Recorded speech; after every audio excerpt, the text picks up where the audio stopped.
Hello, and welcome to Mythos and Logos.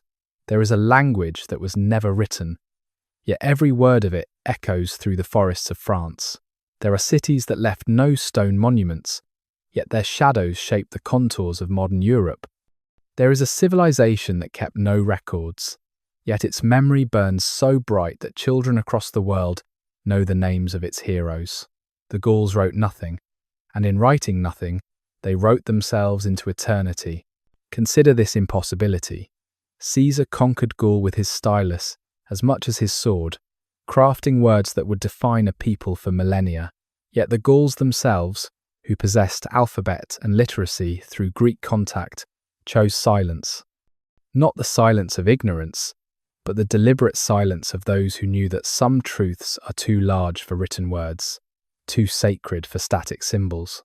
They poured their knowledge into memory, into the minds of Druids who spent 20 years learning verses that numbered in the tens of thousands.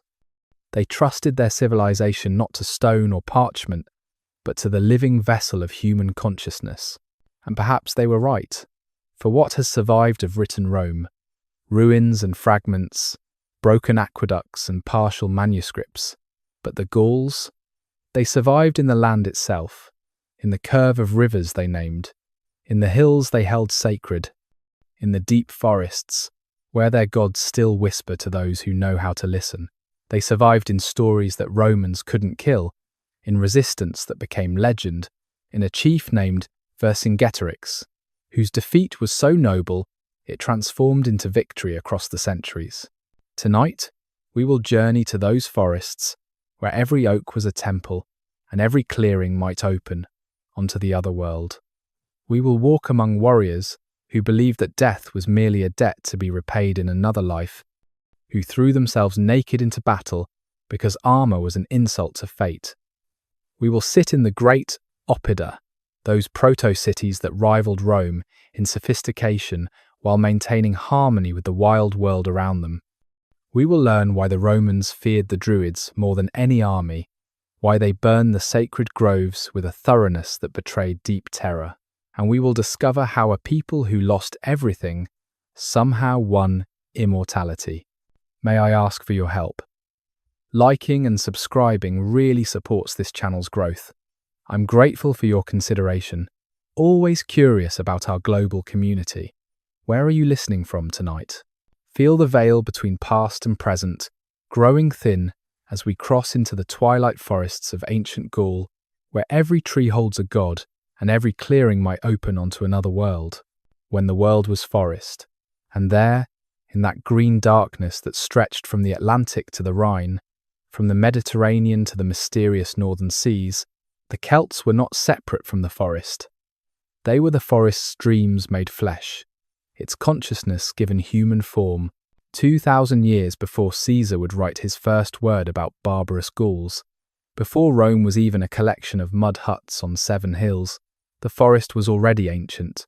It had survived ice ages, had watched the great aurochs and cave bears establish their kingdoms and fade away, oak and ash, beech and elm. These trees were the first citizens of Europe, and their roots ran deeper than any human memory into this green infinity. Sometime around 800 BC, a people emerged who would not conquer the forest but would instead learn its language. The Hallstatt culture, named after a salt mining settlement discovered in Austria, marks the moment when the Celts step from prehistory's shadows into the dim light of archaeological recognition. But they did not arrive as strangers to the woodland. They came as interpreters, as those who could read the messages in the flight of birds, the whispers in the wind through leaves, the prophecies in the patterns of mistletoe on oak branches. Where others saw wilderness to be tamed, the Celts saw a vast temple without walls, without ceiling, without any boundary between the sacred and the mundane. Picture a Hallstatt warrior prince, buried around 550 BC, in what would one day be called Hochdorf in Germany. His tomb tells us more than any written record could. He lies on a bronze couch, wheels attached as if even in death he must be ready to journey.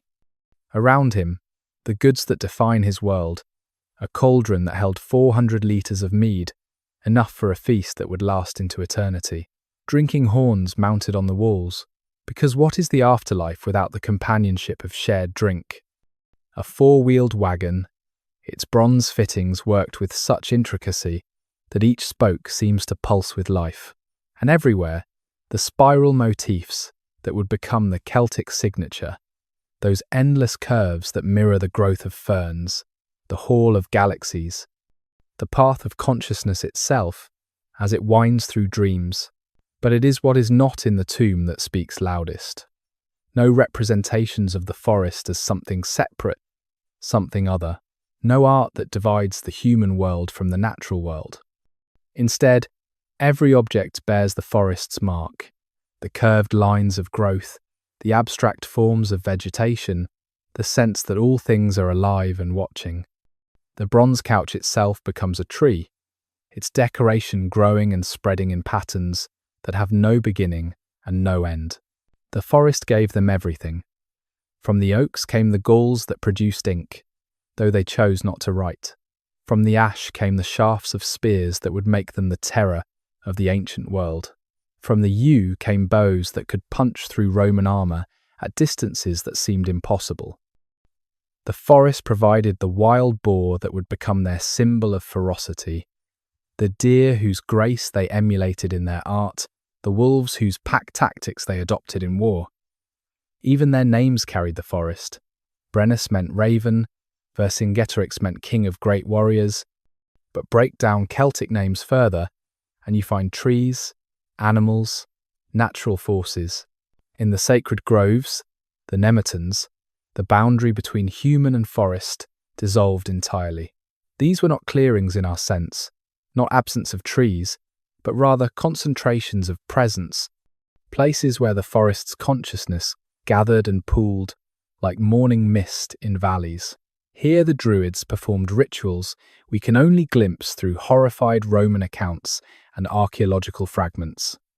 Pliny tells us of the 6th day of the moon, when white-robed Druids climbed oaks to harvest mistletoe with golden sickles, catching it in white cloth before it touched the ground. The mistletoe, that strange plant that lives between earth and sky, parasite and symbiont simultaneously, became their perfect symbol for the paradoxes of existence. The Celts understood what we have forgotten, that consciousness is not unique to humans, that the forest itself is a kind of mind, processing information through root networks and chemical signals, making decisions, remembering. Modern science has discovered that trees communicate through mycorrhizal networks, that they share nutrients, warn each other of dangers, nurture their young. The Celts knew this without microscopes. They knew it because they hadn't yet learned to not know it, hadn't yet built the walls of civilization so high that they couldn't hear the forest speaking. As the Hallstatt period gave way to La Tène around 450 BC, the Celtic world was transforming, but it was not leaving the forest behind. Instead, it was learning to carry the forest within, to become mobile forests, spreading across Europe like seeds on the wind. When Celtic warriors burst into history by sacking Rome in 387 BC, the Romans were terrified not just by their military might, but by something deeper. These were men who fought with the forest's wild energy, who seemed to channel forces that civilized peoples had forgotten existed. The forest was their university, their temple, their parliament. Laws were memorized beneath ancient oaks, whose authority superseded any human king. Young warriors learned patience by sitting still for hours, watching deer paths, understanding that strength without wisdom was mere brutality. Children grew up knowing which mushrooms opened doorways to other worlds, which herbs could heal and which could kill, which trees were safe to shelter under during storms, and which attracted lightning like prayers attract gods, the children of thunder. In the beginning, before the forests learned to speak through human voices, there was Taranis. The Celts knew him by the sound of his coming, that low rumble that starts beyond the horizon and builds until the very air becomes electric with potential. He was the thunder that broke summer heat, the lightning that showed the way in darkness, the storm that reminded humans they were small, mortal, magnificent. But Tyrannus was not alone in the pantheon that lived in every shadow and stream of the Celtic world. The gods of the Gauls were not distant abstractions, dwelling on some unreachable mountain. They were immediate, present, as close as the next heartbeat, as far as the next thought. They lived in the world rather than above it, and perhaps this is why the Celts felt no need to build temples of stone. Why construct a poor imitation when the original was everywhere? Cernunnos sat cross-legged in the deep forest, antlers spreading from his head like branches, like thoughts, like the proliferation of possibilities. On the Gundestrup cauldron, that masterwork of Celtic art found in a Danish bog but speaking a visual language purely Gaulish, we see him holding a torque in one hand and a serpent in the other. Power and transformation, the eternal cycle of growth and decay, death and rebirth. Around him, animals gather not in fear but in recognition. He is not their master, but their truth. The wild god, who reminds us that civilization is just a costume we wear, easily shed, never quite fitting. The warriors who would one day face Caesar's legions were raised on stories of these gods.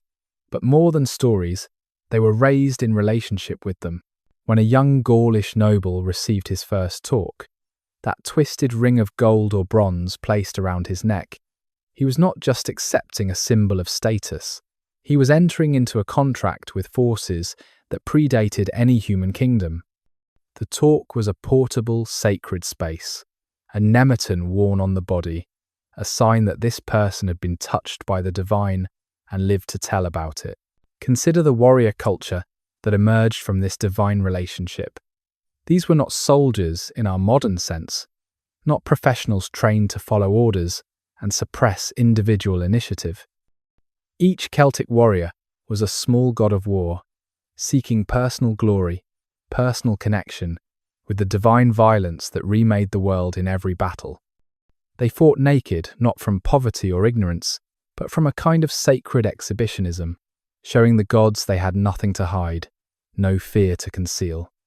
Their bodies became prayers, painted in woad, hair lime-washed into impossible spikes that made them seem taller, wider, more than human. The Roman historian Diodorus Siculus, writing with a mixture of disgust and fascination, tells us they would hang the heads of defeated enemies from their horses' necks, that they would preserve particularly worthy opponents' heads in cedar oil, keeping them as treasures to show guests. We recoil from this, but we miss the sacred dimension. The head, to the Celts, was the seat of the soul, the portable essence of a person. To take a head was to capture not just a life, but an eternity, to possess the wisdom, courage, and power of the defeated. It was the ultimate compliment to an enemy. You are worth keeping forever. Their weapons themselves were intermediaries between human and divine. Swords were given names and genealogies, passed down through generations, accumulating power with each battle. Some were ritually killed, bent and broken, and thrown into rivers or lakes, sacrificed to the gods of water who would distribute their power throughout the land. At Laten itself, at the sacred site that would give its name to an entire cultural period, thousands of weapons have been pulled from the water. Each one deliberately destroyed, each one a prayer made tangible, a message to the other world that these people understood the price of divine favour. But it wasn't all blood and thunder.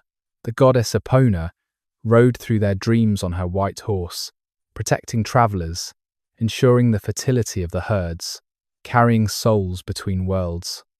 She was so beloved, so essential, that even the Romans would adopt her.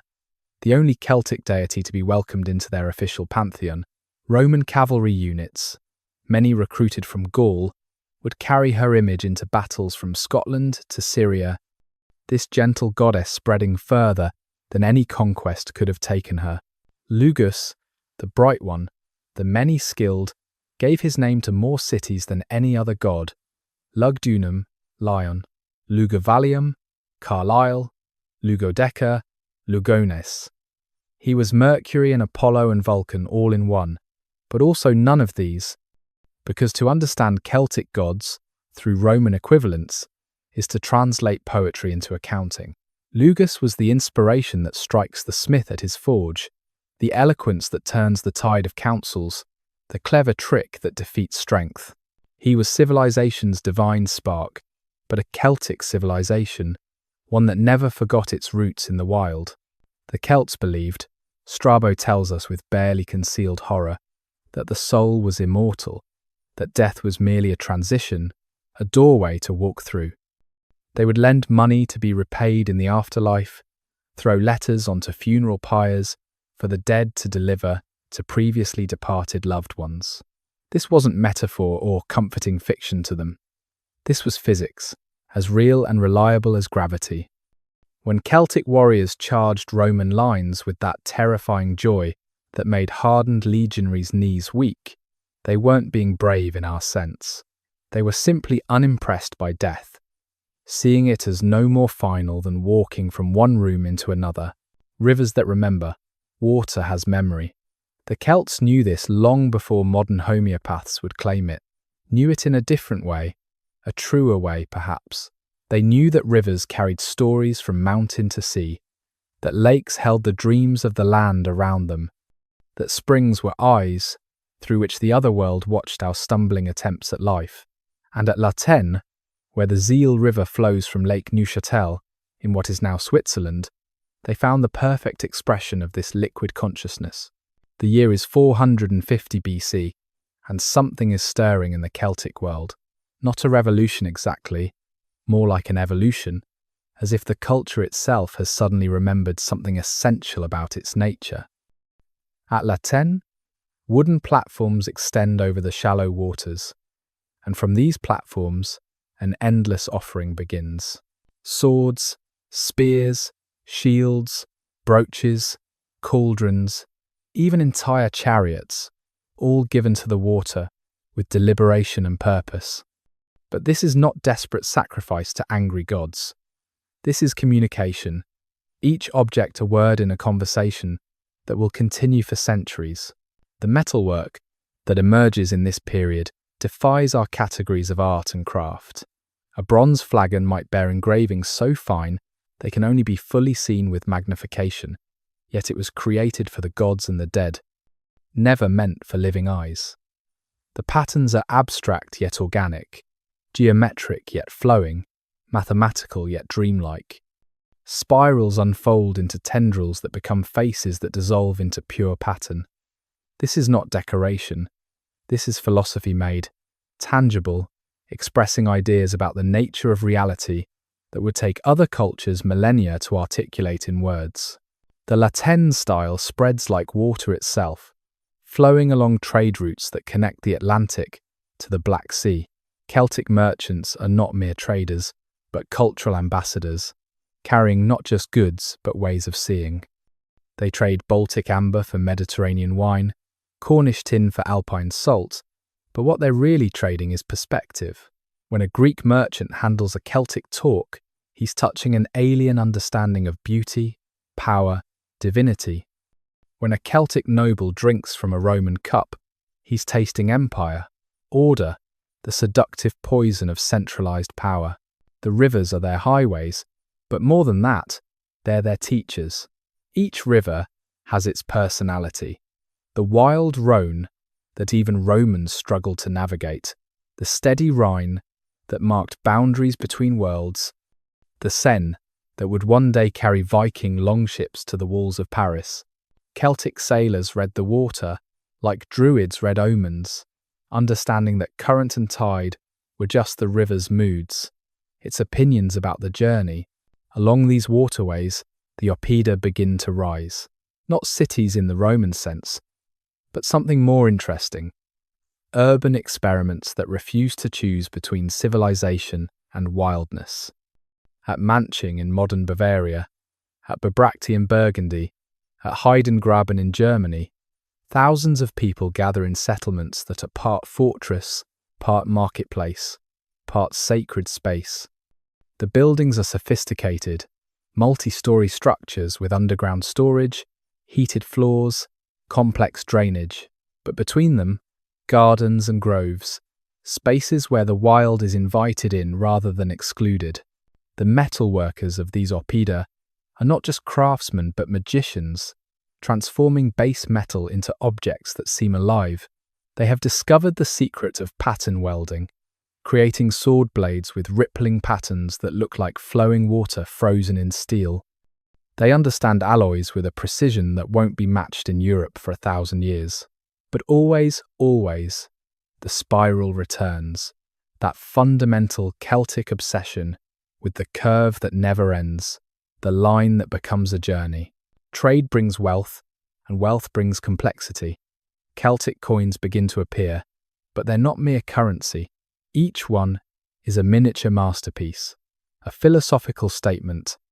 A horse might dissolve into pure pattern on one side, while a human head dreams itself into abstraction on the other.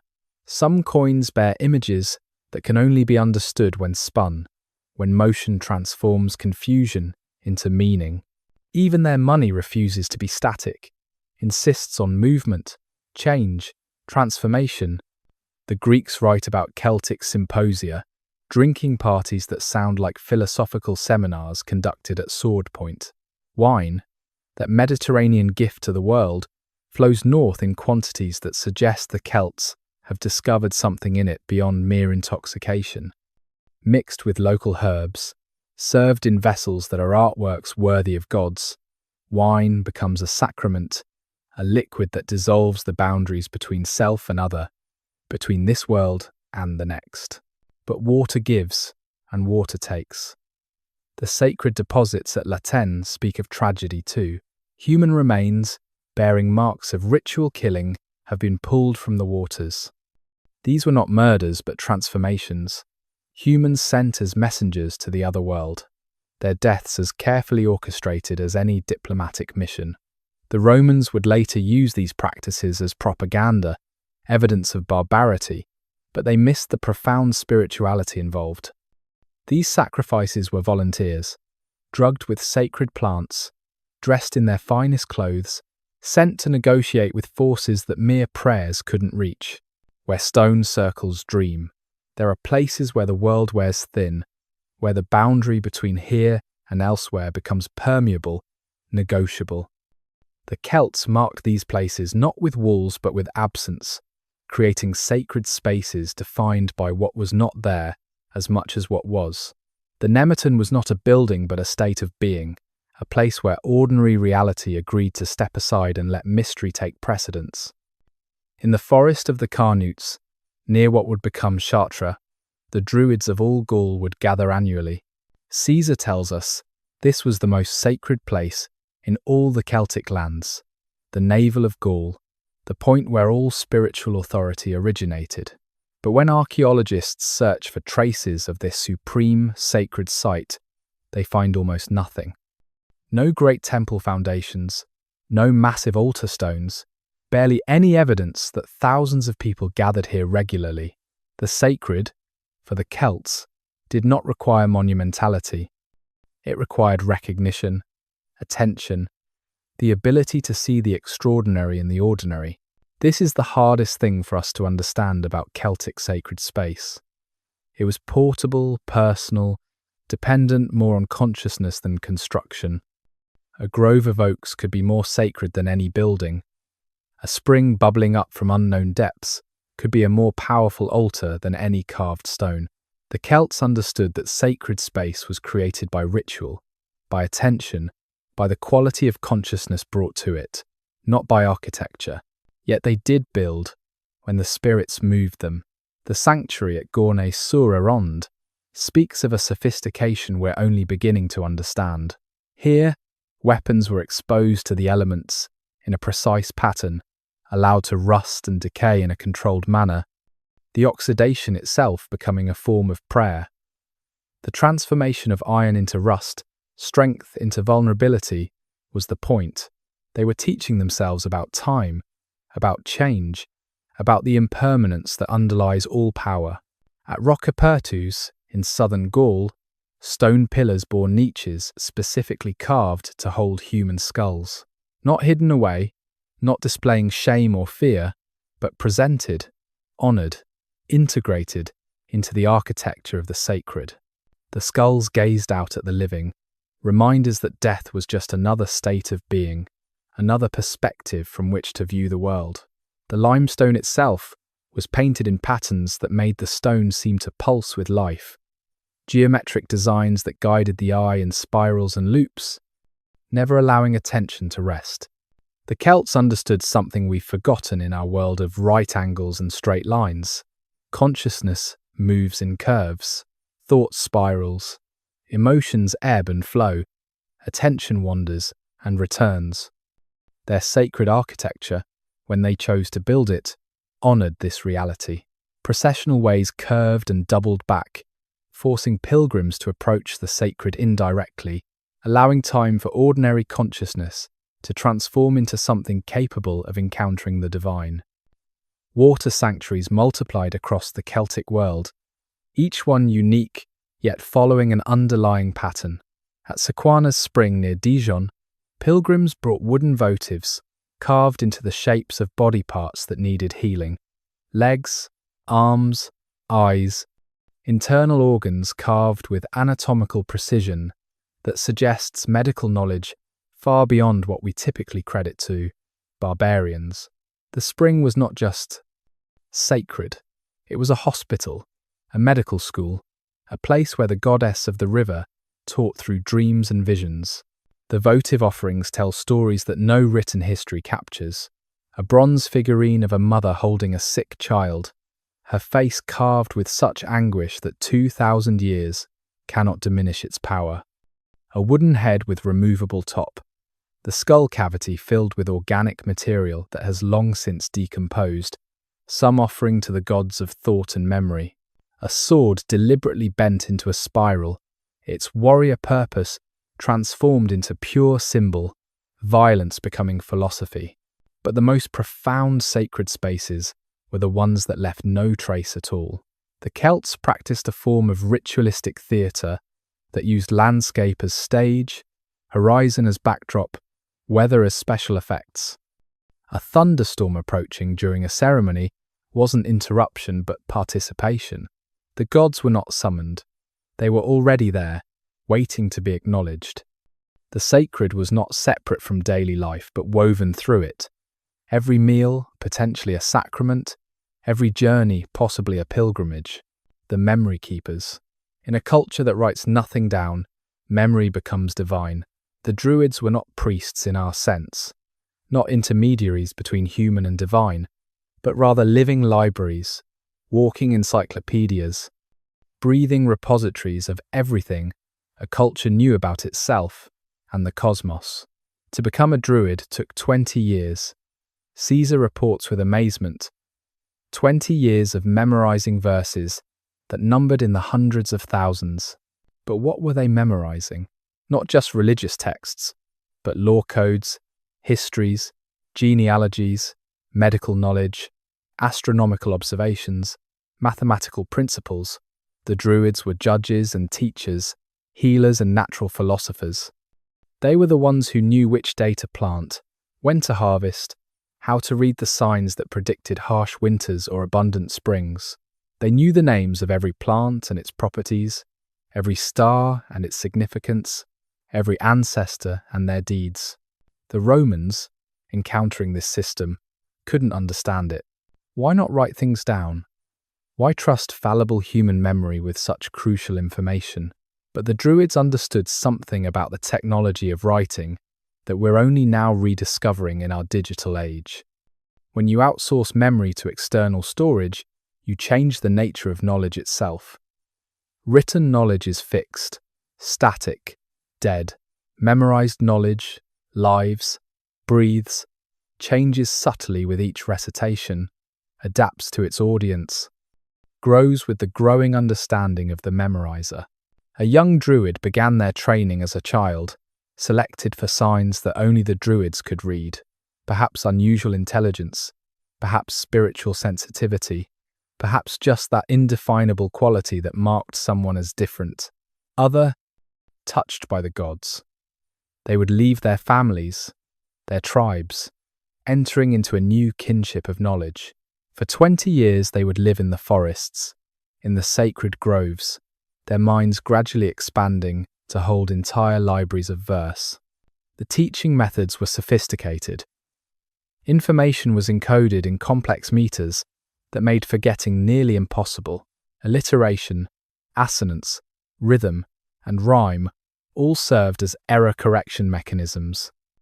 If you forgot a word, the pattern itself would remind you what belonged there. The verses were nested, fractal-like, with large structures containing smaller ones, each piece reflecting the whole.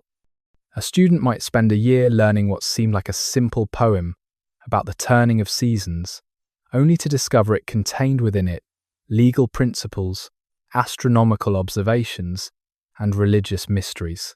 But the Druids were more than memory banks.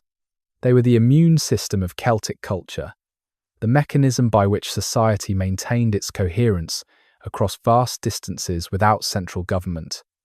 A Druid could travel from Ireland to Galatia and be recognized, respected, their authority acknowledged.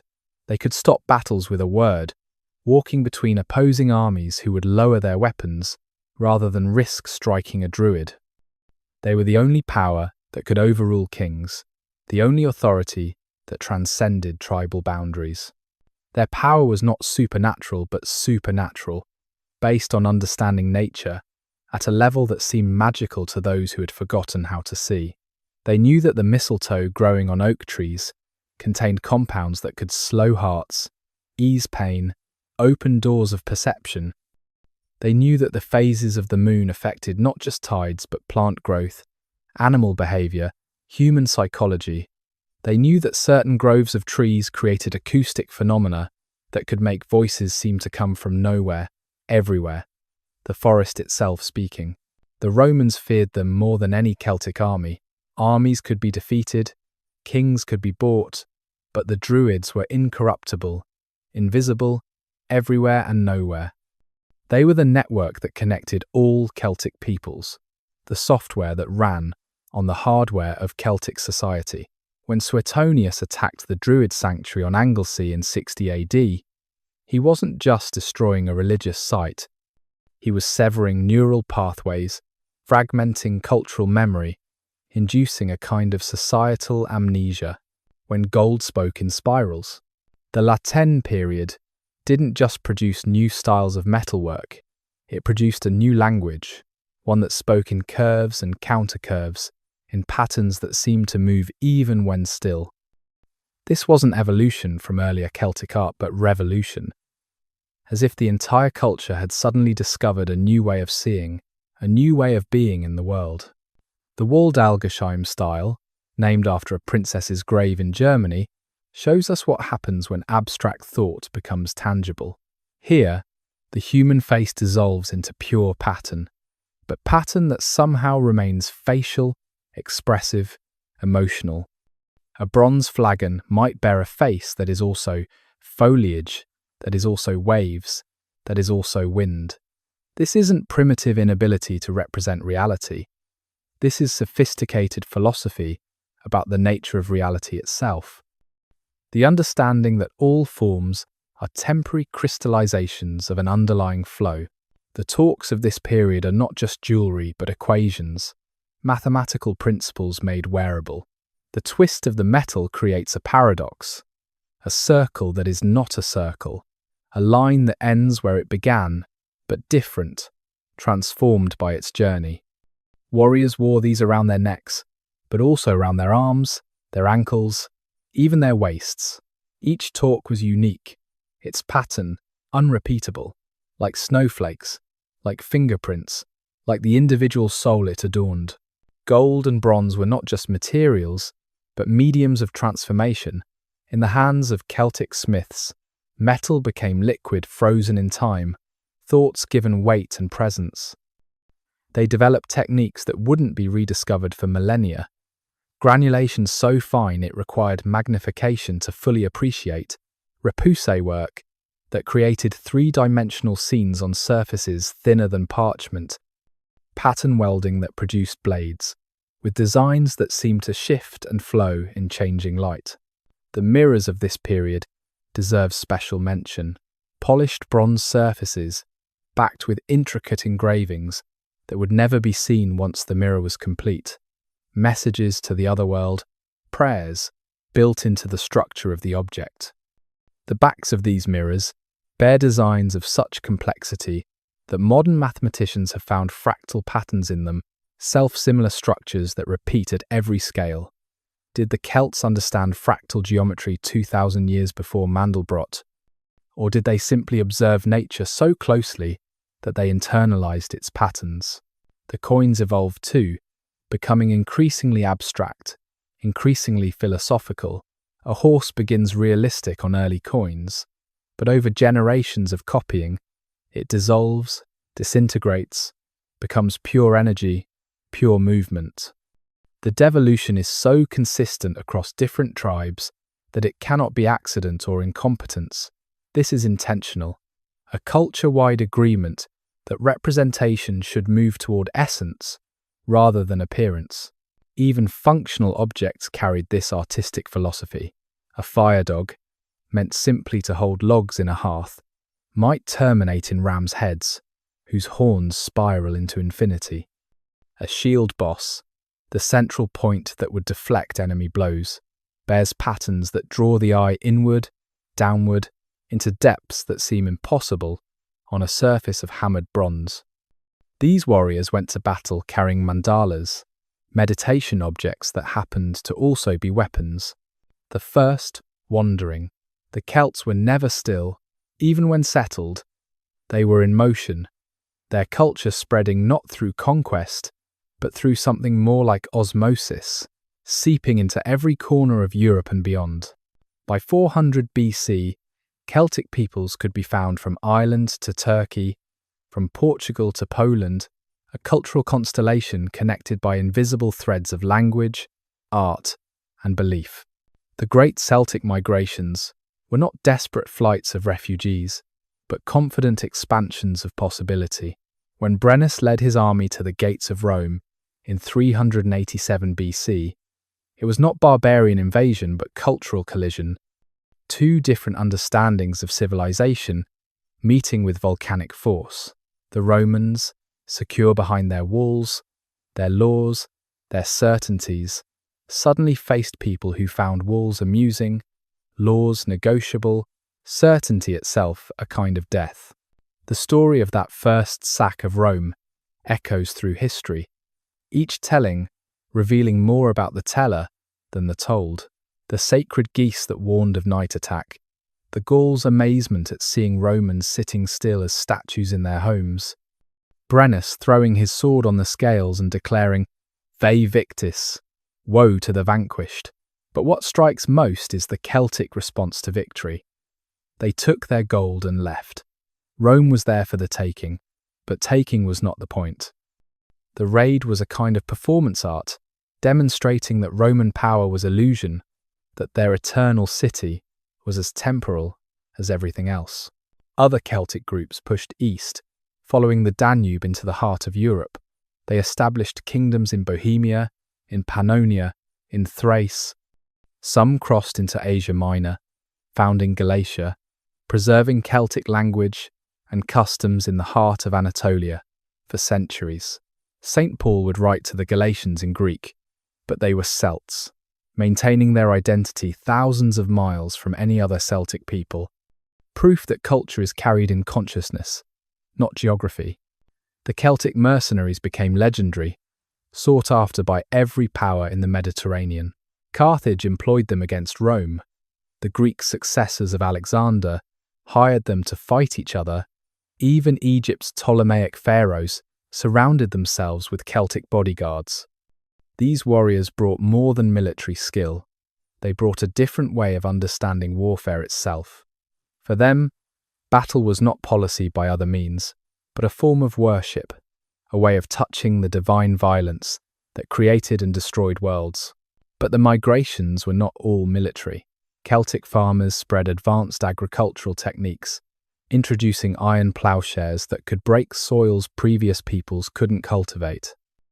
Celtic metallurgists brought innovations in smelting and forging, creating tools that transformed daily life.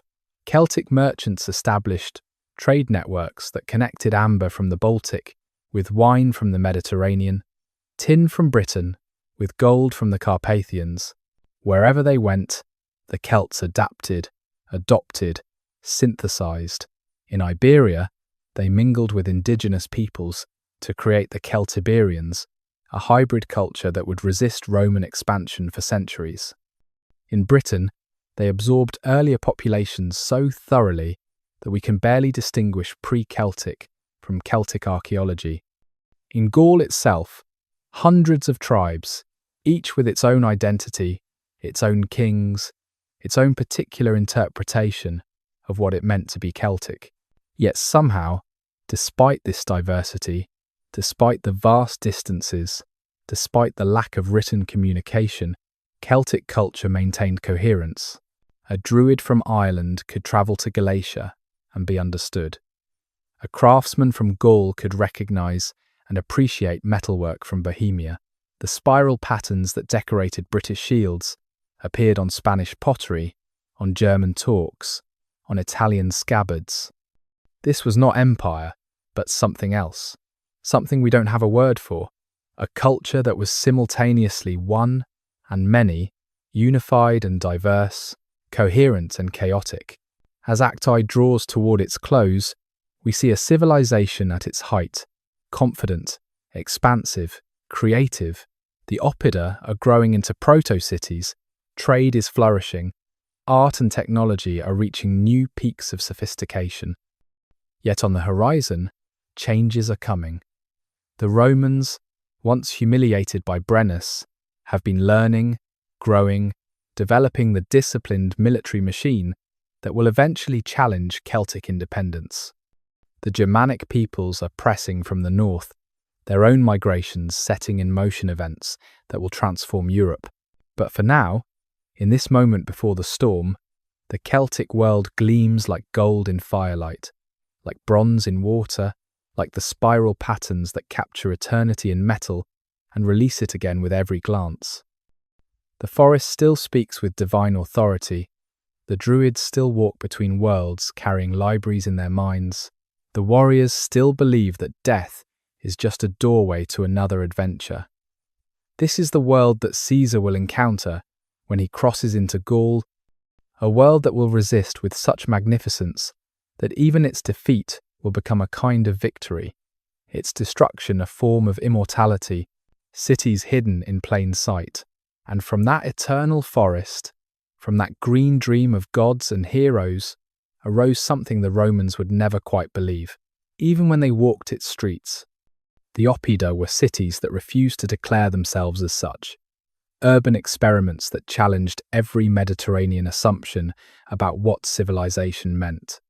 They were not Rome, with its rigid grid of streets and absolute boundaries between civil and savage. They were something else. Places where 10,000 people might live without forgetting they were part of the forest, nodes where trade routes crossed and cultures mingled, while oak roots still broke through foundation stones, as if to remind everyone who truly owned this land. Bibracte rose from Mont Bouvray like a thought the mountain was thinking, 5 kilometers of walls following the natural contours rather than imposing geometric order. This was the capital of the Aedui, Rome's earliest and most faithful allies in Gaul, though faithful is perhaps too strong a word for a relationship built on mutual benefit and sustained by mutual suspicion. 20,000 people lived here at its height, maybe more, their houses climbing the slopes in terraces that caught the morning sun and evening breeze. The excavations tell us things Caesar never could or would. These barbarians had workshops producing goods of staggering sophistication. A single metalworking quarter might contain dozens of specialists, men who only made fibulae, those safety pin-like brooches that held Celtic clothing together, each one unique, each one a tiny masterpiece of functional art. Others who specialized in nothing but sword chains, those distinctive Celtic innovations that allowed warriors to avoid losing their weapons in the chaos of battle. Still others who created the magnificent carnix, those dragon-headed war trumpets whose screams could carry across valleys, turning warfare into terrible music. The houses themselves confound our expectations. Multi-story timber structures with stone foundations, their walls made of wattle and daub so finely finished they could be painted with intricate designs. Underground storage chambers kept grain fresh through long winters. Hypercaust systems, those hollow floors with circulating warm air that we associate with Roman luxury, appear in Gallic oppida before Roman conquest. Did the Romans learn from the Gauls, or did both cultures independently discover that civilization meant warm feet in winter? But walk through Bibracte and you notice what's different from a Roman city. No forum dominating the center, no single axis of power around which everything else orbits. Instead, multiple centers, multiple gathering places, as if the city itself resisted centralization. Sacred spaces interpenetrate with commercial ones. A smith's forge might stand next to a grove of sacred trees, the smoke of industry mixing with the smoke of sacrifice. There are no clear zones, no strict separation of functions. Everything bleeds into everything else, like the spiral patterns the Celts loved, where ending and beginning become matters of perspective. The streets, if we can call them that, followed no grid. They curved, wandered, doubled back on themselves, creating an urban labyrinth that must have confused invaders while feeling perfectly natural to inhabitants who understood the logic was not geometric but organic. The city grew like a living thing, responding to needs rather than plans, adapting rather than imposing. At Manching in Bavaria, the oppidum covered 380 hectares, larger than many medieval cities would ever achieve. The walls were not simple fortifications but statements of power and artistry. The famous Murus Gallicus, the Gallic wall that Caesar described with professional admiration, was an engineering marvel. Timber beams laid horizontally and pinned together with iron nails as long as a man's arm, the spaces filled with rubble and earth, the whole thing faced with stone. These walls could absorb the shock of battering rams, their flexibility, their strength, bending but not breaking, like the culture that built them. Inside Manching, archaeologists have found evidence of industrial production on a scale that suggests these oppida were not just towns, but manufacturing centres, supplying vast hinterlands, pottery kilns that could fire dozens of vessels at once, producing standardised forms that appear across hundreds of miles, glass workshops, creating beads of such perfection that they were traded as far as Scandinavia, iron production on a scale that required sophisticated understanding of resource management, fuel supplies, and labour organisation. Yet between the buildings, always, spaces left wild. Gardens, certainly, but also untended areas where wild plants were allowed to grow, where the random was invited in. The Celts understood something about cities that we forgot until very recently, that they are ecosystems, not machines, and ecosystems require diversity, redundancy, the creative chaos of life. At Heidengraben, the largest oppidum north of the Alps, covering an almost impossible 1,600 hectares, we see Celtic urban planning at its most ambitious. Multiple zones connected by roads that respect, rather than dominate topography. Specialised quarters for different crafts, but always with that Celtic refusal to completely separate functions.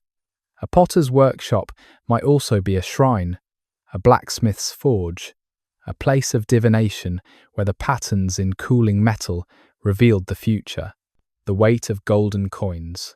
Money changes everything it touches, and when the Celts began minting coins around 300 BC, they were not just creating currency, but philosophy made tangible. Each coin was a tiny artwork, a portable piece of propaganda, a meditation on power and meaning that could pass from hand to hand, spreading ideas faster than any Druid could travel. The earliest Celtic coins were imitations of Macedonian staters, those golden testimonies to Philip II and Alexander's power. But imitation, for the Celts, was never simple copying. It was transformation, digestion, reimagination. The profile of Philip begins recognizable, but over successive mintings becomes something else. The hair becomes flame, becomes waves, becomes the mane of the horse that appears on the reverse. The face itself dissolves, features redistributing themselves according to dream logic rather than anatomy. An eye might float free, becoming a sundae. A nose might extend into a beak, the human becoming avian, becoming divine. But what did money mean to people who had managed complex societies for centuries without it? The answer lies in the coins themselves. These were not just exchange media, but sacred objects, each one a prayer, a spell, a captured piece of divine energy. Gold was the sun's metal, silver the moon's, and bronze belonged to the earth itself. To mint coins was to take these cosmic forces and make them portable, controllable, tradable. The denominations tell stories of sophisticated economic thinking. The Celts created not just single values but complex systems: gold staters, silver units, bronze fractions, even potin coins made from alloys of tin and copper for small daily transactions. They understood that an economy required different tools for different purposes, that buying bread required different money than buying cattle or commissioning a sword. Distribution patterns of Celtic coins reveal trade networks of stunning complexity. Coins minted by the Arverni in central Gaul appear in archaeological sites from Britain to Bohemia. The Nervii in modern Belgium created coins that travelled down the Rhine to the Black Sea. This wasn't random circulation, but evidence of systematic long-distance trade relationships that connected the entire Celtic world. The iconography evolved rapidly from those first Macedonian imitations into something purely Celtic. Horses dissolve into pure energy, their legs becoming spirals, their bodies becoming waves of force. Human heads sprout vegetation, merge with animals, transform into abstract patterns that might be maps of consciousness itself. Some coins bear images that only make sense when spun, when motion transforms confusion into meaning. The Celts created the world's first animated currency, money that required interaction to reveal its messages. Different tribes developed distinctive styles that functioned like corporate logos, instantly identifying origin and therefore value. The Parisii, whose oppidum would one day become Paris, minted gold staters showing a face one way, but turn it slightly and it becomes a bird, turn it again and it might be a boat. The multivalence was intentional, meaning layered upon meaning, each viewer seeing what they needed to see. The Romans watched this monetary explosion with interest and concern. Caesar notes that the Gauls used Greek letters for their accounts, one of the few contexts where they employed writing, but even their accounting was different. Celtic merchants used a system of reciprocal obligations that made money just one element in complex webs of debt and credit that might span generations.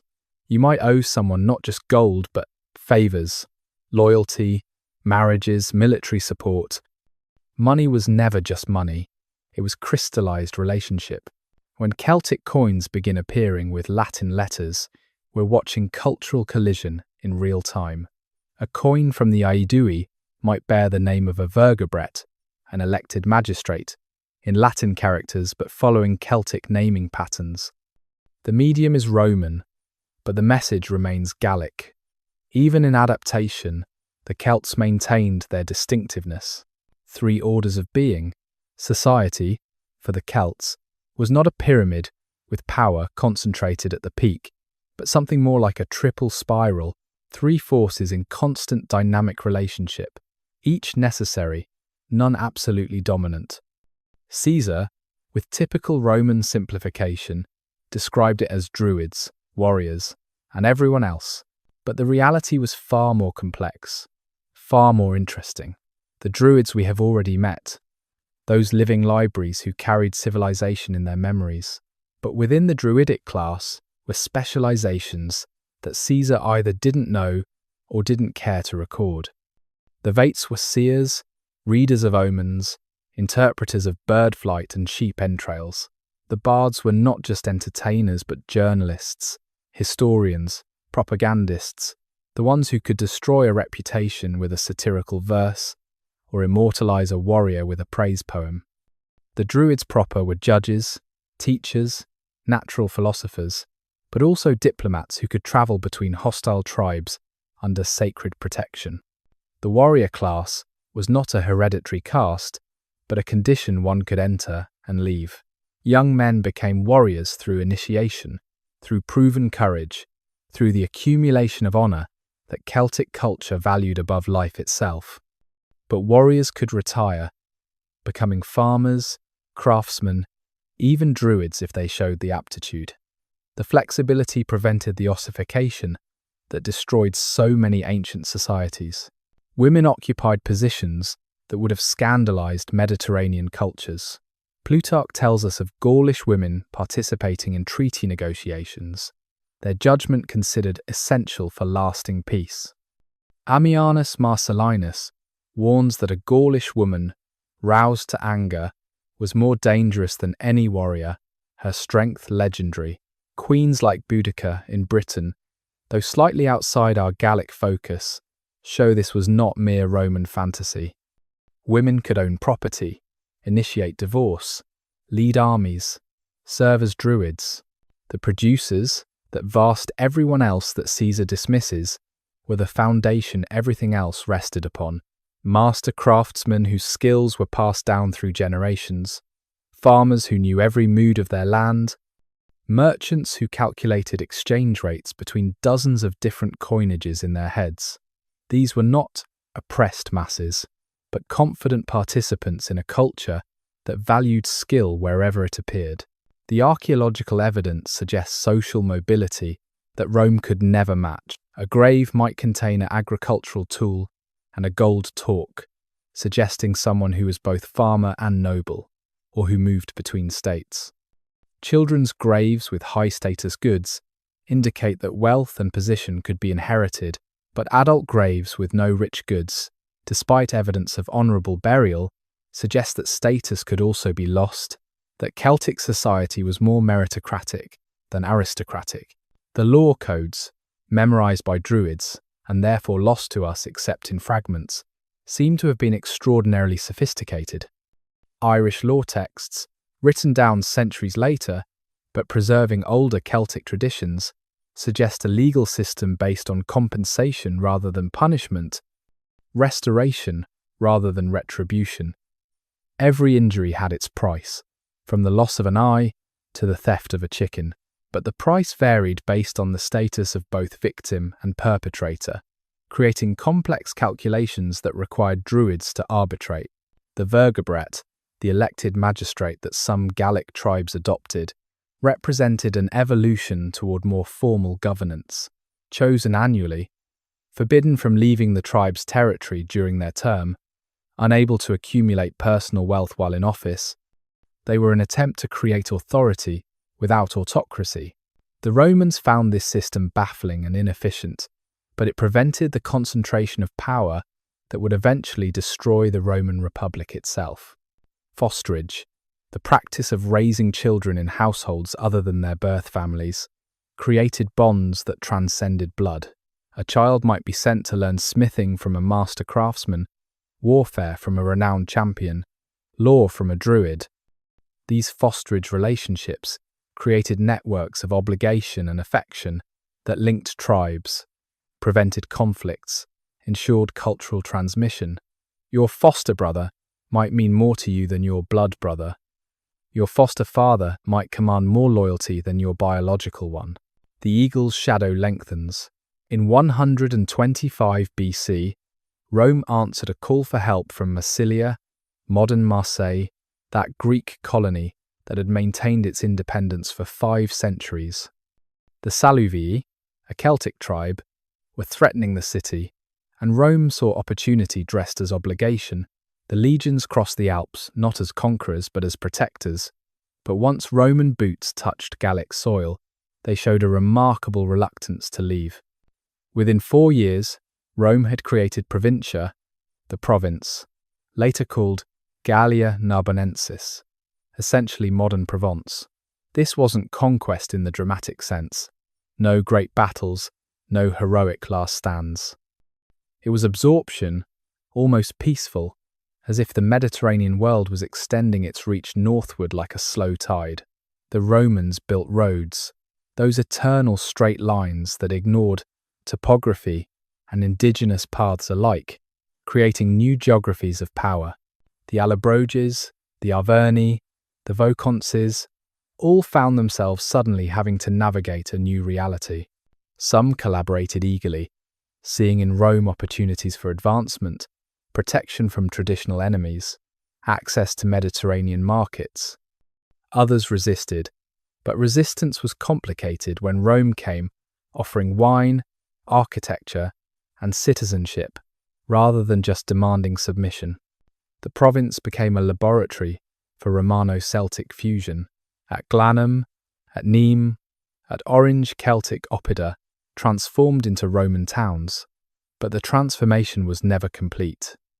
Beneath Roman temples, Celtic sacred springs continued to bubble. Behind Latin inscriptions, Celtic names persisted. The goddess Epona received Roman-style temples, while Roman merchants prayed to Cernunnos for profitable ventures. For 60 years, this was the extent of Roman Gaul, this single province that seemed content to remain a buffer between the Mediterranean world and the vast Celtic lands beyond. Roman merchants ventured north, certainly, and Celtic aristocrats sent their sons south to learn Latin and Roman law, but the fundamental boundary held.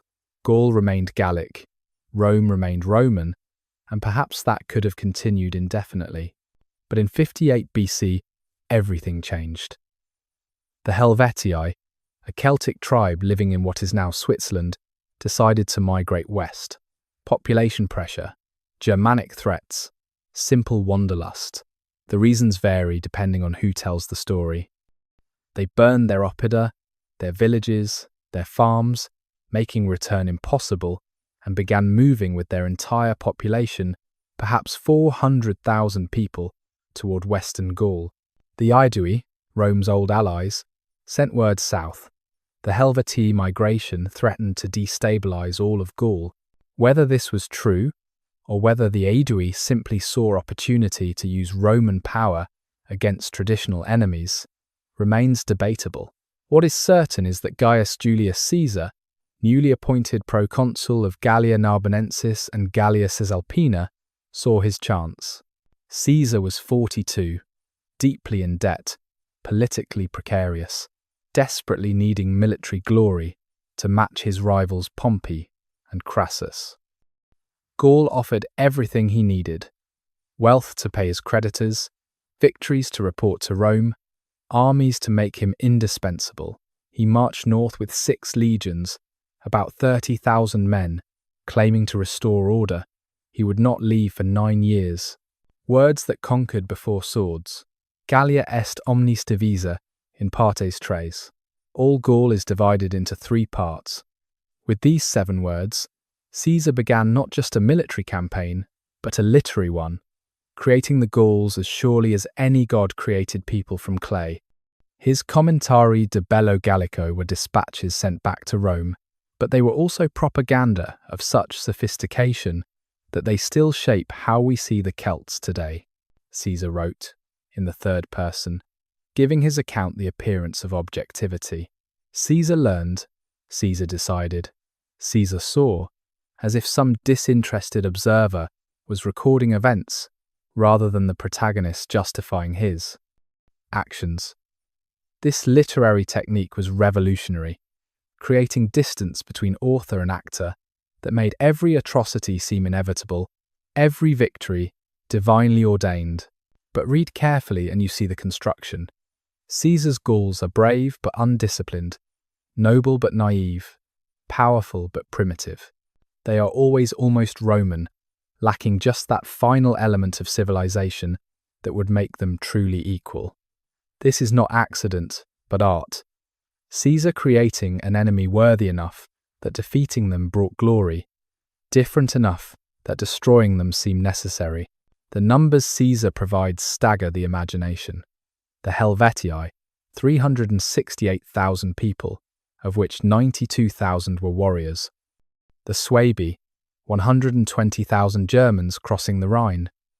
The coalition against him at Alesia, 250,000 warriors.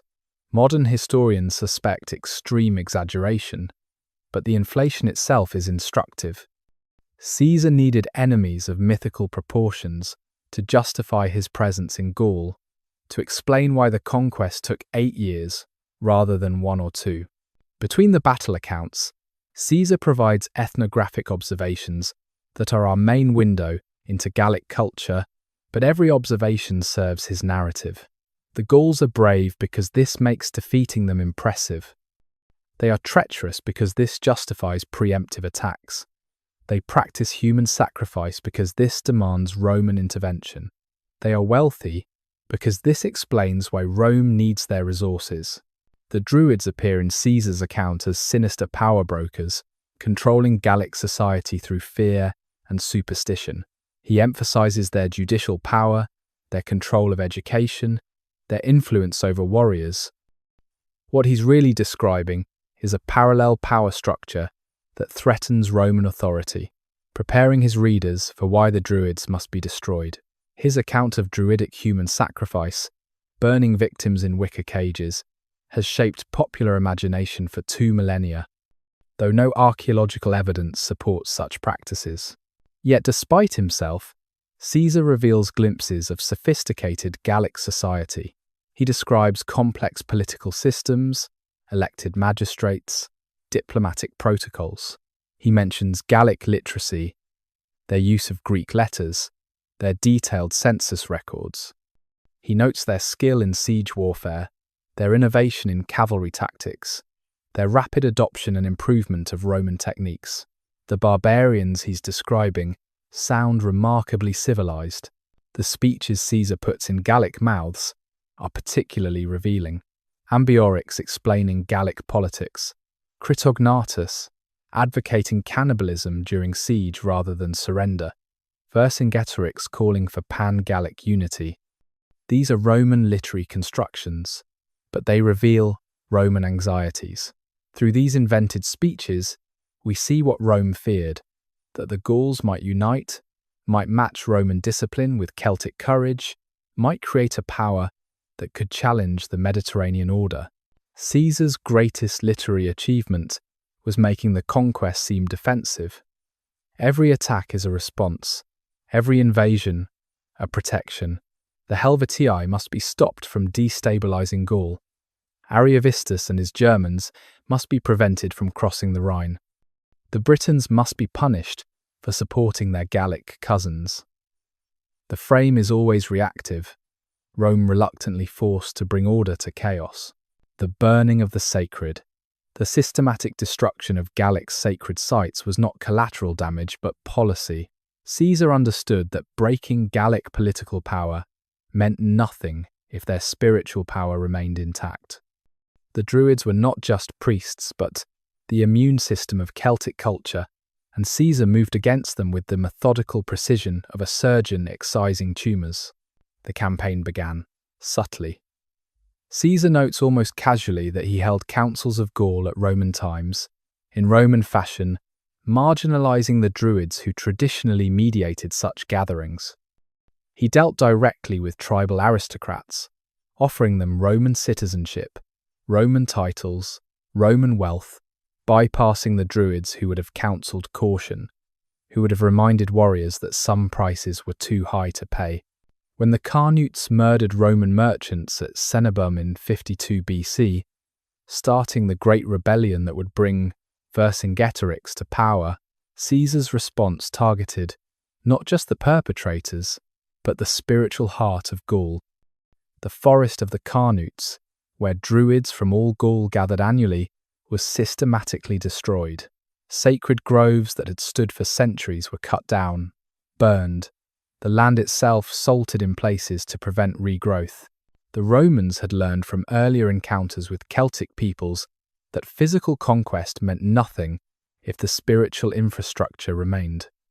In Galatia, in Iberia, Roman victories had proven temporary when Druids emerged from hiding to reorganize resistance. In Gaul, Caesar would make no such mistake. Every sacred spring was profaned, every nemeton violated, every sanctuary destroyed or transformed into Roman space. But the Celts were not passive victims. They adapted, evolved, hid their sacred in plain sight. When Romans destroyed a sacred grove, the Celts would sanctify individual trees scattered through the forest. When Romans profaned springs, the Celts moved their rituals to rivers, to lakes, to places Romans couldn't practically destroy. The sacred became portable, personal, invisible to Roman eyes. The archaeological record shows a surge in votive deposits during Caesar's campaigns, as if the Gauls were trying to buy divine intervention with increasing desperation. Thousands of coins thrown into rivers, weapons deliberately destroyed and offered to war gods, even evidence of increased human sacrifice, though not in the wicker cages Caesar described.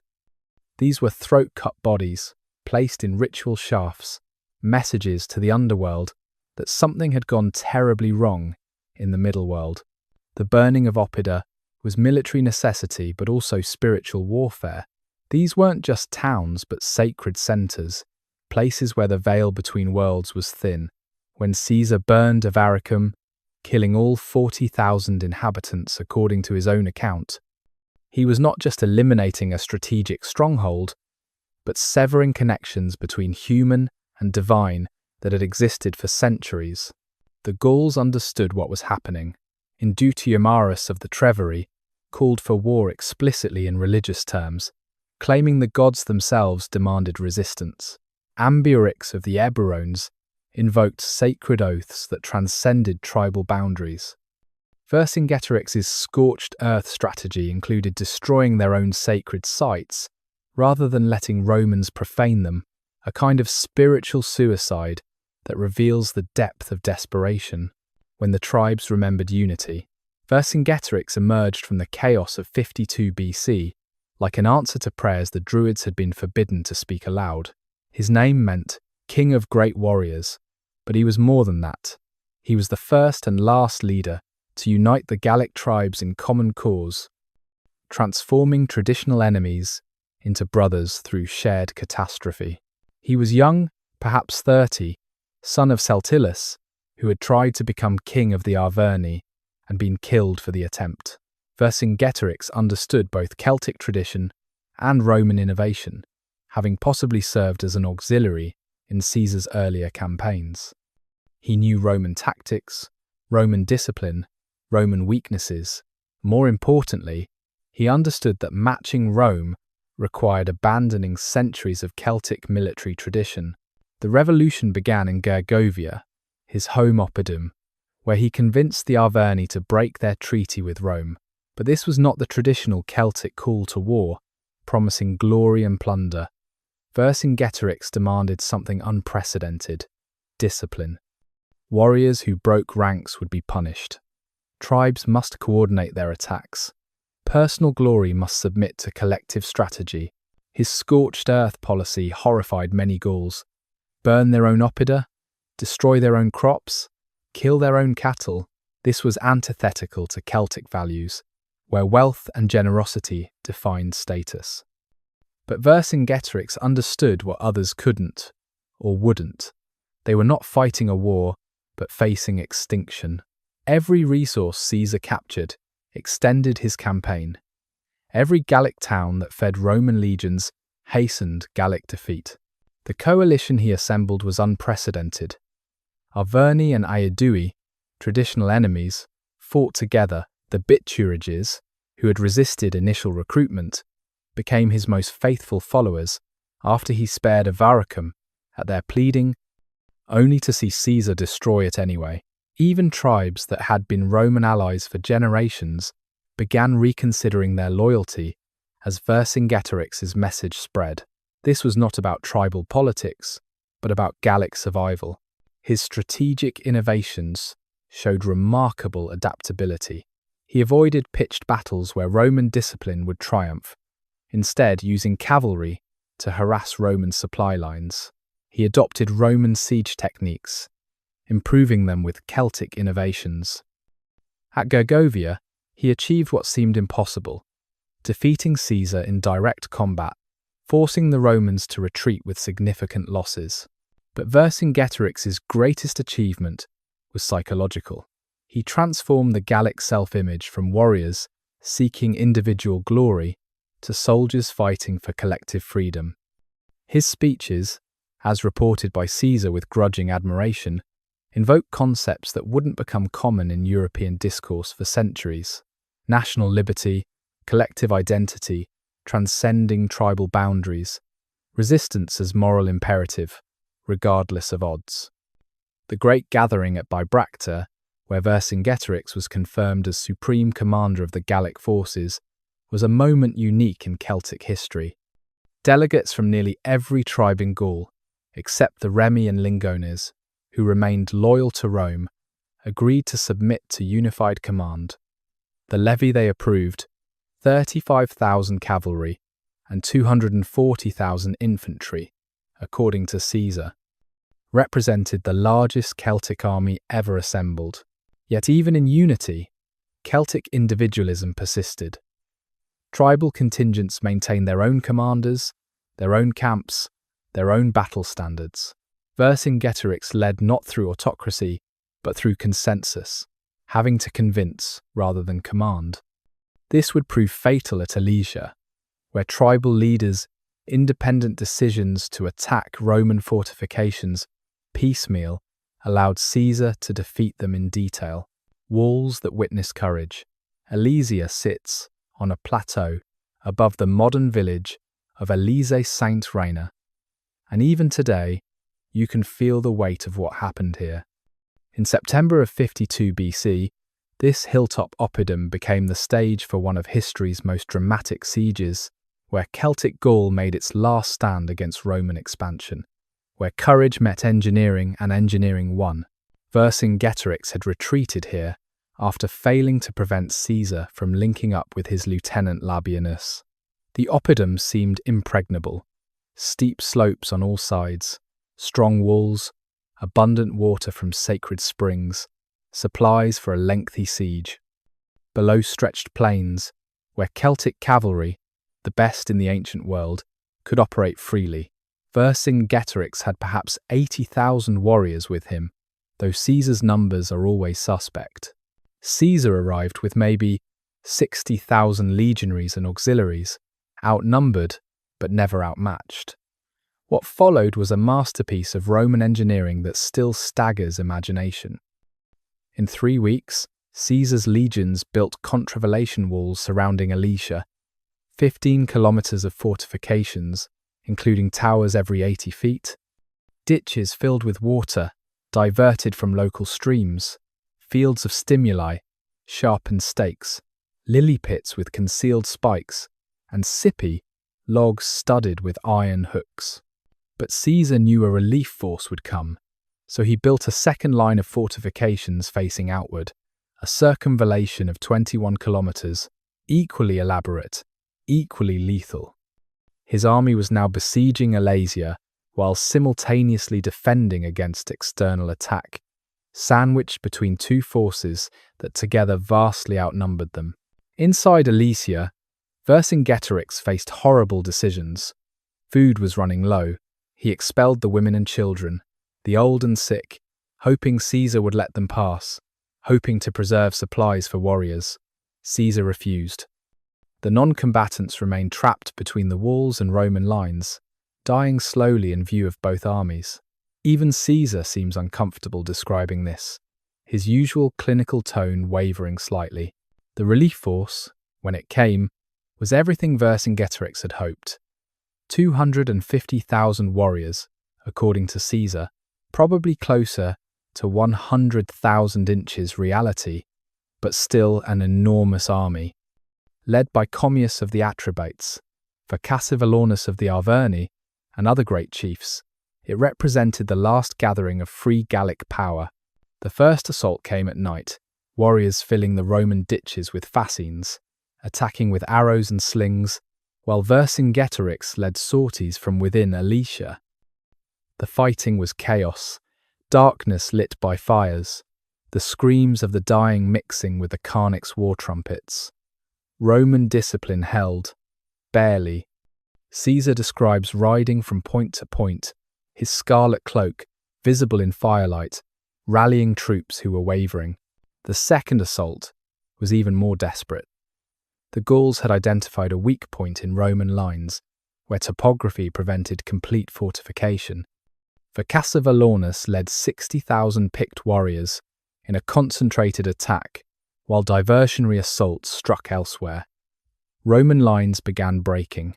Caesar committed his personal Germanic cavalry, those brutal auxiliaries he'd recruited from beyond the Rhine, warriors who fought with a savagery that shocked even Celts.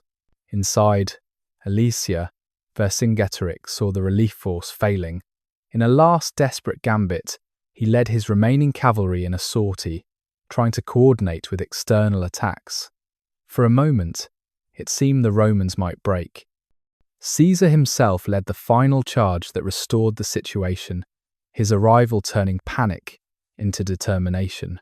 The sight of that scarlet cloak, Caesar's personal presence, transformed exhausted legionaries into heroes. The relief force broke, scattered, dissolved into the night. Inside Alesia, Vercingetorix faced the death of hope. He could continue fighting, force Caesar to storm the Oppidum, make Rome pay in blood for every street, every house, or he could sacrifice himself to save his people. Celtic culture valued the grand gesture, the noble defeat that transformed loss into legend. The next day, Vercingetorix, dressed in his finest armour, his best cloak, his most elaborate talks, he mounted his war horse, that companion that had carried him through so many battles. He rode out alone from Alesia's gates, while his warriors watched from the walls. In the Roman camp, legionaries gathered to witness this moment they knew was historic. Different sources describe the surrender differently, Plutarch says. Vercingetorix rode circles around Caesar's seated form before dismounting and laying his arms at the Romans' feet. Dio claims he approached as a supplicant.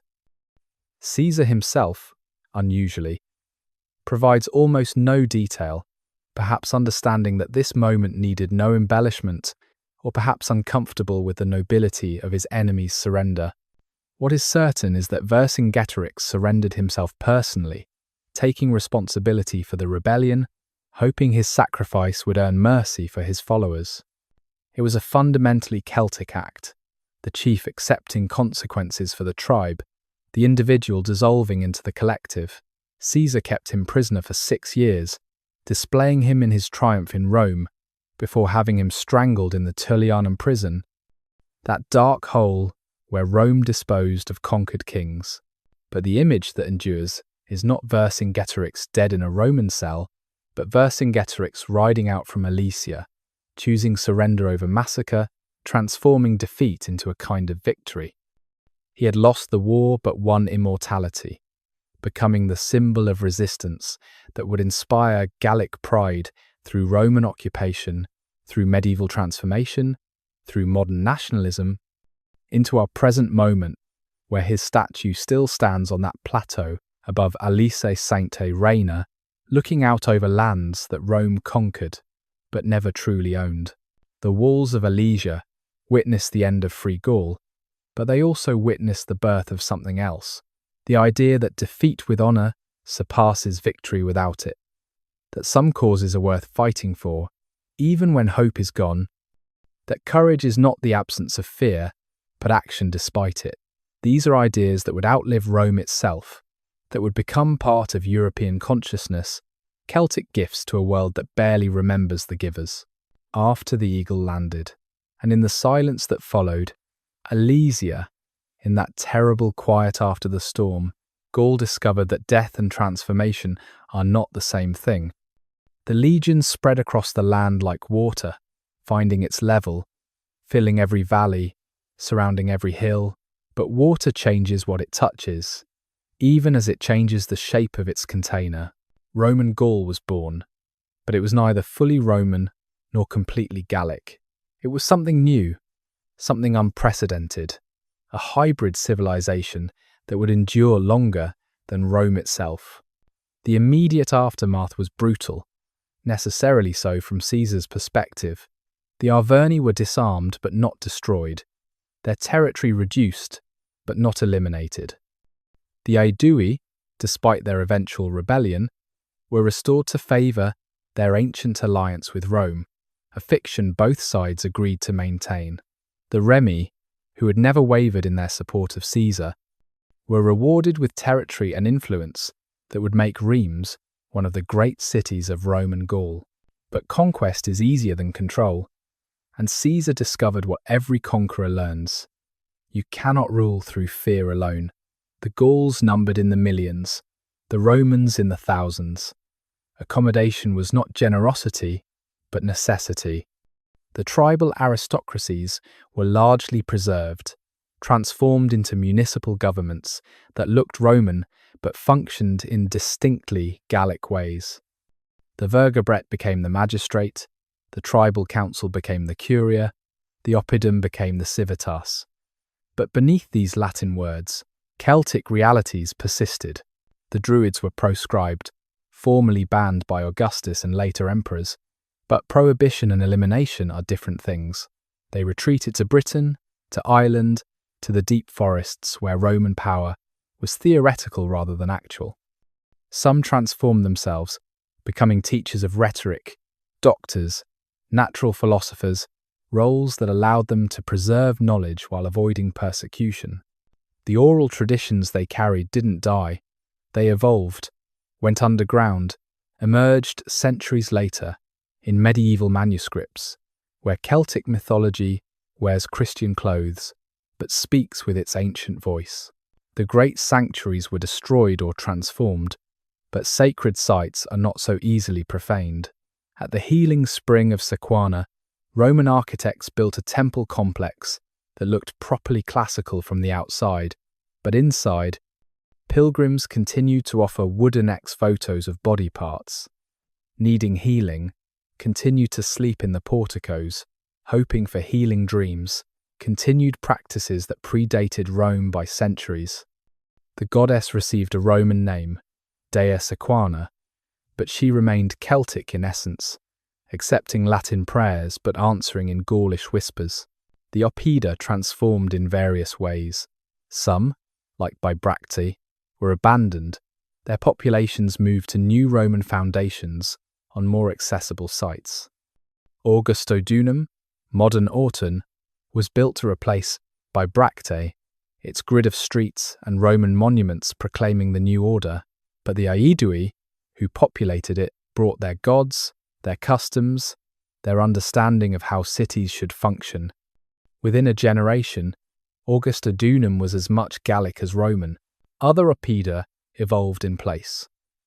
Lutetia of the Parisii became Roman Lutetia, eventually Paris, but the sacred island in the Seine remained sacred, just changing its dedication from Cernunnos to Jupiter to Christ as centuries passed. The boat that appeared on Parisii coins became the boat on Paris's coat of arms. Continuity disguised as change. The economic transformation was profound. Roman roads, those eternal straight lines, connected Gallic productions to Mediterranean markets. Gallic pottery, already sophisticated, evolved to meet Roman tastes while maintaining distinctive decorative elements. The wine trade reversed its flow. Where once Mediterranean wine flowed north, soon Gallic wines flowed south, the vineyards of Bordeaux and Burgundy beginning their long march toward glory. The Gallic aristocracy discovered that collaboration brought rewards. Citizenship, that precious gift that took Italians centuries of war to win, was offered freely to Gallic nobles who proved their loyalty. By AD 48, the Emperor Claudius, born in Lugdunum, modern lion, was arguing in the Roman Senate that Gauls deserved full participation in imperial governance. The bronze tablets preserving his speech still exist. His argument, essentially that Gauls had become Roman enough, or Romans had become Gallic enough, that distinction no longer mattered. What the earth remembers, the earth forgets nothing. Every offering thrown into sacred water, every weapon bent and buried, every life given to the gods, all of it waits patiently for rediscovery. The archaeology of Roman Gaul reveals not conquest, but conversation. Two cultures creating something neither could have imagined alone.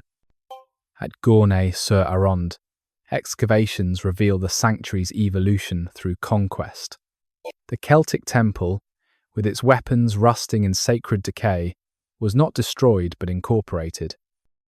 A Romano-Celtic fanum was built, square within circle, Roman order containing Celtic mystery.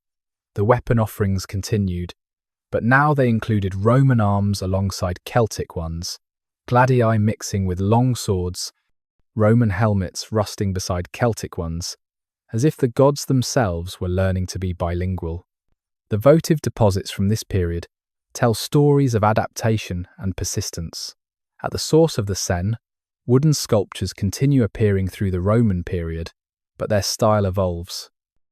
The faces become more naturalistic, more Roman in feature, but they're still offering images of diseased organs to the goddess, still seeking healing through divine intervention. The practice is Celtic, the aesthetic Roman, the result neither and both. Pottery provides an unexpected window into cultural fusion. The Terra Sigillata workshops of La Grauffesonque in southern Gaul produced millions of vessels that spread across the empire. These were Roman forms, Roman techniques, but decorated with scenes that often told Celtic stories. A bowl might bear images of Cernunnos alongside Mercury, Epona racing with Roman cavalry, Celtic war trumpets announcing Roman victories.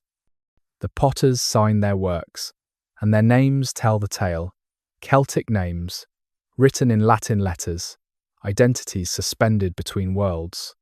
The curse tablets found in sacred springs throughout Gaul reveal private anxieties that official history never records. Written in Latin but thinking in Celtic, they ask gods with Roman names to perform distinctly Celtic vengeance. May he who stole my cloak burn with fever until he returns it to the goddess, reads one from Amélie Lebans, the Latin grammar perfect, the sentiment timelessly human, the practice purely Celtic. Burial customs evolved in telling ways. The old Celtic practice of burying warriors with their weapons continued, but now they might be Roman veterans of Gallic origin, buried with their gladii and military diplomas, alongside traditional torques and wheel amulets of Taranis. At Nouvy Paillou, a grave contains a complete Roman dinner service, African red slipware that travelled thousands of miles, but arranged according to Celtic customs, the wine vessels filled with local beer, the oil lamps replaced with indigenous candles. The ritual shafts, those mysterious deep holes the Celts dug to communicate with the underworld, continue to receive offerings through the Roman period and beyond.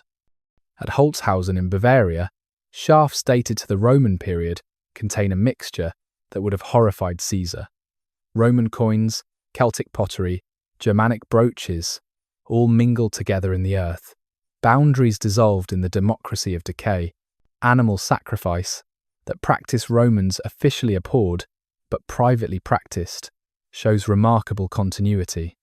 The sanctuary at Ribemont-sur-Ancre reveals cattle, horses, and pigs sacrificed in Celtic manner but with Roman timing, following the Roman religious calendar, but executed according to Celtic ritual grammar. The gods, it seems, were flexible about protocol as long as the offerings kept coming.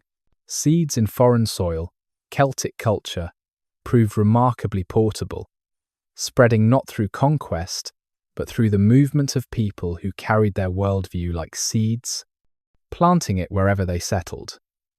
The Roman military, ironically, became one of the primary vectors for Celtic cultural transmission. Auxiliary units recruited from Gaul served from Hadrian's Wall to the Euphrates, and wherever they went, they brought their gods.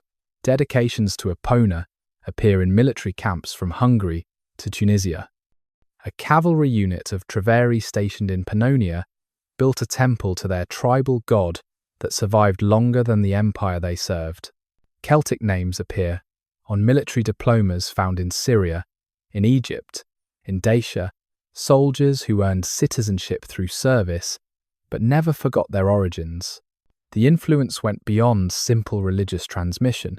Celtic cavalry tactics, particularly the use of combined, mounted and infantry forces, were adopted wholesale by Roman military doctrine.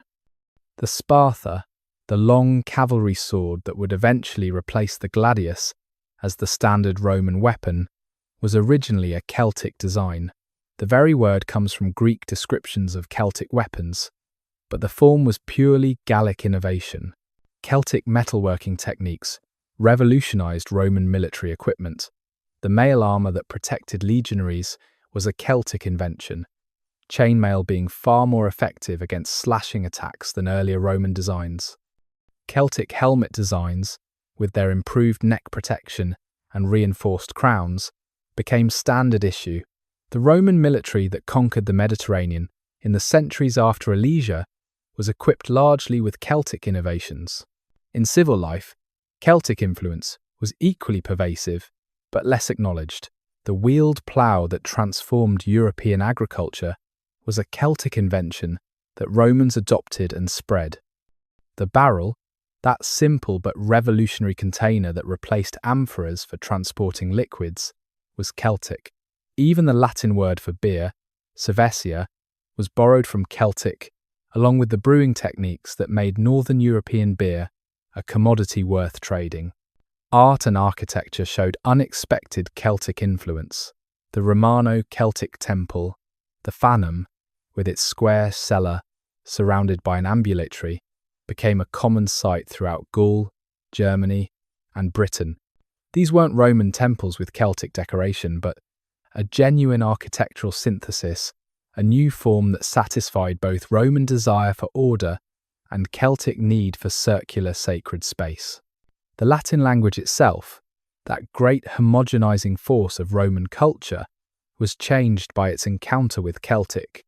Hundreds of Celtic words entered Latin, particularly terms for landscape features, animals, and agricultural implements that had no Mediterranean equivalent. These Celtic loanwords spread throughout the empire, carried by administrators and soldiers who had learned them in Gaul. When Spanish developed from Vulgar Latin, it retained Celtic words that had never been spoken in Iberia, but had travelled there through the conduit of empire. The tongue that would not die, Gaulish, the continental Celtic language, was supposed to disappear. Latin was the language of law, commerce, advancement. To participate in Roman civilization required Latin literacy. Yet Gaulish persisted for centuries, a ghost language that haunted Roman Gaul, emerging in graffiti, in curse tablets, in the margins of Latin manuscripts, where scribes unconsciously switched languages mid-thought. The Coligny calendar, discovered in 1897, reveals the sophistication of Celtic intellectual culture that survived Romanization. This bronze tablet, dating from the 2nd century AD, over a century after conquest, presents a lunisolar calendar of stunning complexity, all inscribed in Gaulish using Latin letters. The months have Celtic names: Simonios, Dumanios, Rieros. The mathematical sophistication required to reconcile lunar and solar cycles reveals Druids, or their successors, maintaining astronomical knowledge through generations of suppression. Place names prove the most durable vessels for the Celtic language. Every French town ending in sarg comes from the Celtic dikos, meaning place. Cognac, Armagnac, Bergerac, thousands of locations preserving Celtic identity in their very names. River names were even more persistent. The Seine, the Rhine, the Danube, the Thames, all Celtic names that predated Rome, survived Rome, and will likely outlast whatever civilization follows ours. The personal names preserved in inscriptions tell stories of linguistic negotiation. A tombstone might read Marcus Julius Vercingetorix, the Roman formal structure containing a Celtic heart. Children received both names, one for Roman society, one for family use. Which name did their mothers use when calling them for dinner? Which name did they whisper to their gods in moments of crisis? In the countryside, away from urban centres and Roman oversight, Gaulish remained the primary language for centuries. St. Jerome, writing in the 4th century AD, noted that the Treveri spoke a language similar to what he heard in Galatia, Celtic languages surviving at opposite ends of the Roman world.